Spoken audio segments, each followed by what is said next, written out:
लोकसभा चुनाव 2024 में अब चीन की एंट्री हो गई है। दिल्ली के सीएम अरविंद केजरीवाल ने अंतरिम जमानत पर जेल से बाहर आते ही चीन को लेकर एक ऐसा बयान दे दिया है जिसने पूरे चुनावी माहौल को बदल कर रख दिया।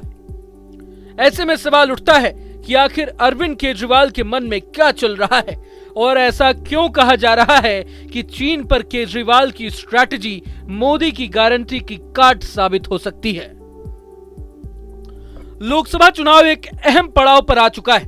3 राउंड पूरे हो चुके हैं, चौथे फेज की वोटिंग होनी है। लेकिन इसी बीच केजरीवाल का जेल से बाहर आना बीजेपी के लिए सिरदर्दी बन चुका है। पहले पीएम मोदी की उम्र को लेकर दावा ठोकने के बाद अब दिल्ली के सीएम मोदी की गारंटी की काट लेकर आ गए हैं।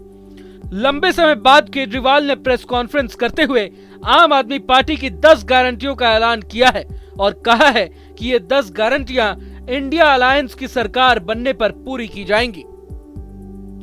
केजरीवाल की 10 गारंटी की बात करें तो इसमें देश में फ्री बिजली उपलब्ध कराना, मुफ्त पढ़ाई के तहत सरकारी स्कूल में प्राइवेट स्कूलों से भी बेहतर शिक्षा देना, देश के हर नागरिक को मुफ्त इलाज मुहैया कराना, अग्निवीर योजना बंद करना समेत अग्निवीरों की नौकरी पक्की करना, इसके अलावा दिल्ली को पूर्ण राज्य का दर्जा दिलवाना समेत 1 साल में 2 करोड़ नौकरियां, जीएसटी में सुधार जैसी बातें शामिल हैं।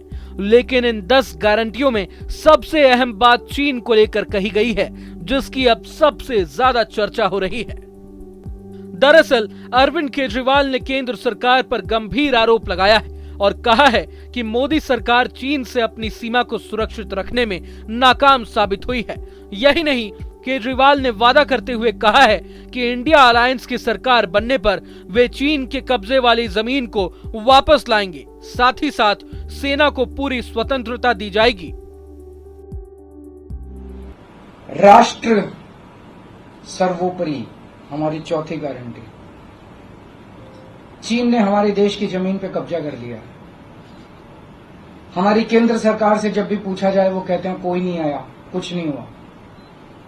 सब जानते हैं, पूरी दुनिया जानती है, सैटेलाइट का जमाना है, सबके पास तस्वीरें हैं कि किस तरह से चीन ने हमारी सरजमी के ऊपर घुस के और उसके हमारी जमीन के ऊपर कब्जा कर लिया। झुठलाने से समस्या का समाधान नहीं होगा, लोगों से छुपाने से समस्या का समाधान नहीं होगा।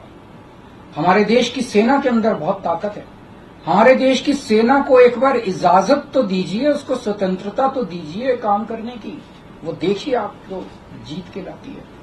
तो हमारे देश की जितनी जमीन पे चाइना ने कब्जा किया हुआ है, उस जमीन को चाइना के कब्जे से छुड़वाएंगे। इसके लिए एक तरफ डिप्लोमेटिक लेवल पे एफर्ट्स किए जाएंगे और सेना को पूरी स्वतंत्रता दी जाएगी कि वो इसके बारे में जो कदम उठाना चाहे कदम उठा सकती है। अब एक तरफ जहां अरविंद केजरीवाल अपनी 10 गारंटियों के जरिए बीजेपी को चुनौती देने का दम भर रहे हैं, तो वहीं बीजेपी ने पूरे मुद्दे पर दिल्ली के सीएम को आड़े हाथों लिया। ऐसे देश के दुश्मन जो देश को तोड़ने की बात करते हैं उनसे $16 मिलियन चंदा लेते हैं। 2017 में उनके घर जाके ठहरते हैं, जो देश के एक सूबे को अलग करने की बात करते हैं। इनके लिए ये राष्ट्र का महत्व है। उसके बाद इन्होंने देश के जवानों की बात की है। और जहाँ तक देश के जवानों की बात है, जो मुख्यमंत्री देश के जवानों की शहादत पर सबूत मांगता हो, ऐसे मुख्यमंत्री के मुंह से जवानों का नाम लेना मुझे शर्मिंदगी लगता है। मुझे लगता है कि वो धोखा दे रहे हैं देश को। देश के किसानों की बात उन्होंने की है कि मुझे किसानों का बहुत चिंता है उनको। तो मैं उनसे एक सवाल पूछना चाहता हूँ कि दिल्ली में पिछले 10 सालों में आपने किसानों को किसानी का दर्जा क्यों नहीं दिया? बताइए। जितने भी आंधी अधड़ आते हैं, जितने भी पीछे इन्होंने मुआवजे की घोषणा की है, आज तक किसी एक किसान को मुआवजा दिया हो? बिल्कुल नहीं दिया। दिल्ली के किसानों को ट्रैक्टर खरीदने के लिए हरियाणा और यूपी जाना पड़ता है क्योंकि दिल्ली में टैक्स इतना लगता है। लेकिन नहीं, ये किसानों की चिंता करते हैं। दिल्ली को पूर्ण राज्य दर्जा देने की बात कर रहे हैं, जबकि माननीय हाई कोर्ट से भी साफ साफ क्लियर हो गया कि जो विभाग केंद्र सरकार के पास है केंद्र के पास रहेंगे।